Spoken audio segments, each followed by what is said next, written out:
আমি উপস্থাপন করছি, যেটা মূলত ইসলামী ছাত্র শিবিরের কেন্দ্রীয় মাদ্রাসা বিভাগের পক্ষ থেকে আলিয়া মাদ্রাসা সংস্কারের জন্য 11 দফা দাবি উপস্থাপন করছি। 1 নম্বর দফা হলো 6 মাসের মধ্যে সকল ইবতেদায়ী মাদ্রাসা জাতীয়করণ এবং ফ্যাসিস্ট আমলে তৈরি করা মাদ্রাসা প্রতিষ্ঠার যে জটিল আইন এবং বিধি রয়েছিল এগুলো সহজতর করতে হবে। দাখিল এবং আলিম পর্যায়ে ব্যবসায়ী শিক্ষা বিভাগ চালু করতে হবে। এসএসসি এবং এইচএসসির মতো দাখিল এবং আলিম পরীক্ষার নম্বরের সমতা বিধান নিশ্চিত করতে হবে। প্রতিটি জেলা শহরে একটি করে কামিল মাদ্রাসা জাতীয়করণ করতে হবে।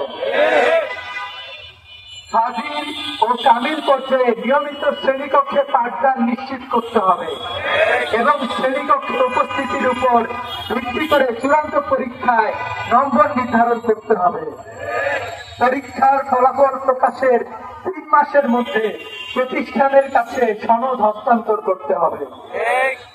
সকল ফাজিল ও কামিল পরীক্ষায় অনার্স কোর্স চালু, সেশন জট নিরসন, যুগোপযোগী সিলেবাস, নকল মুক্ত পরীক্ষা এবং উত্তরপত্রের সঠিক মূল্যায়ন নিশ্চিত করতে হবে।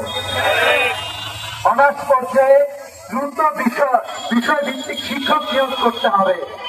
NCRCA এর প্রিলিমিনারি সিলেবাসে মাদ্রাসা শিক্ষার সংশ্লিষ্ট বিষয় অন্তর্ভুক্ত করতে হবে।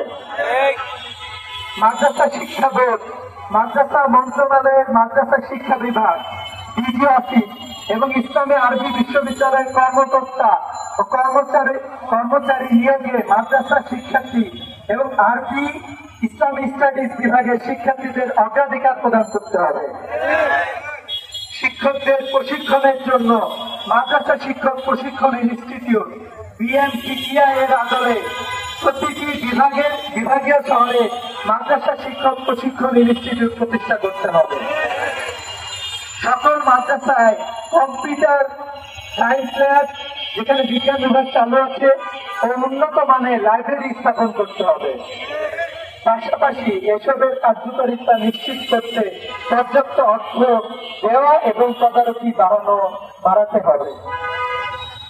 ইসলামী আরবি বিশ্ববিদ্যালয়ে উচ্চতর সিলেবাস সেল গঠন এবং বাজেট দেয়া, উচ্চতর গবেষণা সেল গঠন এবং বাজেট বরাদ্দ দেয়া এবং জেলা পর্যায়ে আরবি ভাষা কোর্স চালু করতে হবে। এই 11 দফা দাবি আমরা উপস্থাপন করছি বৈষম্য মুক্ত বাংলাদেশের জন্য। এই 11 দফা ইসলামী ছাত্র শিবিরের পক্ষ থেকে উপস্থাপন করা হচ্ছে। আজকের প্রোগ্রামে বিভিন্ন মাদ্রাসা থেকে আগত অসংখ্য শিক্ষার্থীদেরকে আমরা তাদের প্রতি কৃতজ্ঞতা জ্ঞাপন করছি। তারা বিভিন্ন শিক্ষা প্রতিষ্ঠান থেকে এসেছেন। সাংবাদিক ভাইদের প্রতি কৃতজ্ঞতা পেশ করছি এবং আজকের প্রোগ্রাম শেষে দোয়ার মধ্য দিয়ে শেষ করছি।